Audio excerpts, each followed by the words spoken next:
অনেকেই মনে করে থাকেন বনি ইসরায়েল আর আজকের ইসরায়েল একই জিনিস, কিন্তু সত্য হলো এই দুইটি এক নয়। একটি হলো একজন নবীর বংশধর গোষ্ঠীর নাম, আর অন্যটি হলো আধুনিক বিশ্বের একটি রাজনৈতিক রাষ্ট্র। তাহলে প্রশ্ন হলো, নবীদের যুগ থেকে আজকের ইসরায়েল পর্যন্ত এই ইতিহাস কিভাবে তৈরি হলো? চলুন পুরো ঘটনাটা জেনে নেওয়া যাক।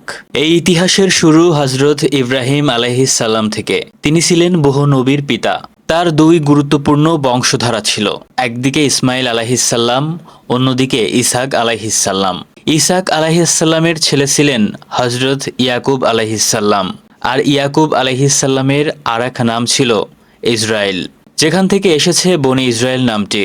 বনি ইসরায়েল অর্থ ইসরায়েল, অর্থাৎ ইয়াকুব আলাইহিসসাল্লামের সন্তানেরা। হযরত ইয়াকুব আলাইহিসসাল্লামের 12 জন সন্তান ছিল, আর এই 12 ছেলের বংশ থেকেই তৈরি হয় 12টি গোত্র। এই গোত্রগুলো মিলেই ইতিহাসে পরিচিত হয় বনি ইসরায়েল নামে। এখানে একটি গুরুত্বপূর্ণ বিষয় হলো, বনি ইসরায়েল ছিল একটি ঐতিহাসিক ও ধর্মীয় বংশধারা, কিন্তু আজকের ইসরায়েল হলো একটি আধুনিক রাজনৈতিক রাষ্ট্র। এই দুটোকে এক করে ফেললে ইতিহাস ভুলভাবে চেনা হবে। হযরত ইউসুফ আলাইহিসসাল্লামের মাধ্যমে বনি ইসরায়েলরা মিশরে যায়। প্রথমে তারা নিরাপদে ছিল, কিন্তু সময়ের সাথে সাথে তাদের সংখ্যা বাড়তে থাকে। মুক্তির পর থেকে বনি ইসরায়েলকে পবিত্র ভূমিতে প্রবেশের নির্দেশ দেওয়া হয়, কিন্তু ভয়, দুর্বলতা আর অবাধ্যতার কারণে তারা পিছিয়ে যায়।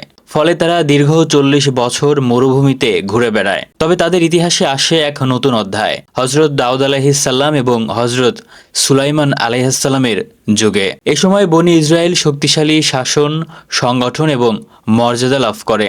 বায়তুল মুকদ্দাস বা পবিত্র ভূমি তখন তাদের কেন্দ্রীয় পরিচয়ে পরিণত হয়। অনেক ইতিহাসবিদ এই সময়কে বনি ইসরায়েলের স্বর্ণযুগ হিসাবে উল্লেখ করেছেন। কিন্তু ইতিহাস সবসময় একই রকম থাকে না।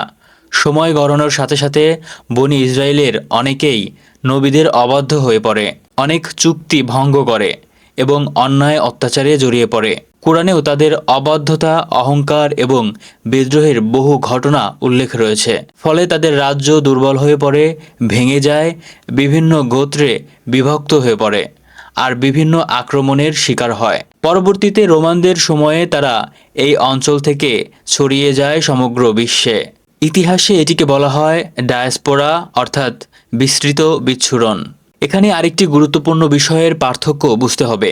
বনি ইসরায়েল হলো ইয়াকুব আলাইহিসসাল্লামের বংশধারা, আর ইহুদি হলো একটি ধর্মীয় বা জাতিগত পরিচয়। সব ইহুদি মানুষ আধুনিক রাষ্ট্র ইসরায়েলের সমর্থক, এটা সঠিক নয়। এর ইতিহাস শুরু হয় হযরত ইয়াকুব আলাইহিসসাল্লাম থেকে।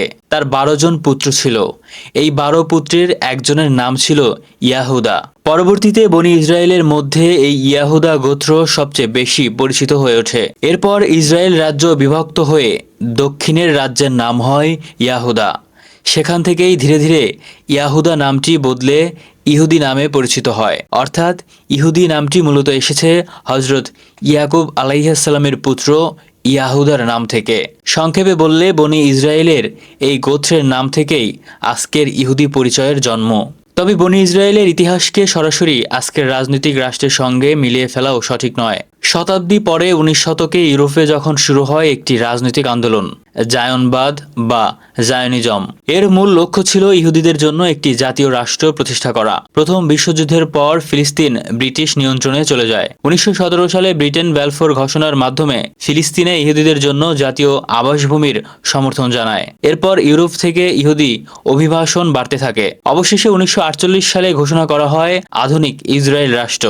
এরপর থেকেই শুরু হয় যুদ্ধ, সংঘাত, দখল এবং লক্ষাধিক ফিলিস্তিনির বাস্তুচ্যুতি। ফিলিস্তিনিরা এই ঘটনাকে বলে নাকবা, অর্থাৎ মহা বিপর্যয়। তাই মনে রাখতে হবে, বনি ইসরায়েল ছিল একজন নবীর বংশধর গোষ্ঠী, আর আজকের ইসরায়েল একটি আধুনিক রাজনৈতিক রাষ্ট্র। এই ইতিহাসে আছে নবীদের কাহিনী, মুক্তির সংগ্রাম, অবাধ্যতার শিক্ষা, আবার আছে আধুনিক রাজনীতি, দখল আর রক্তাক্ত বাস্তবতা। এইচ এম বিজয়, দৈনিক আমাদের দিন, ঢাকা।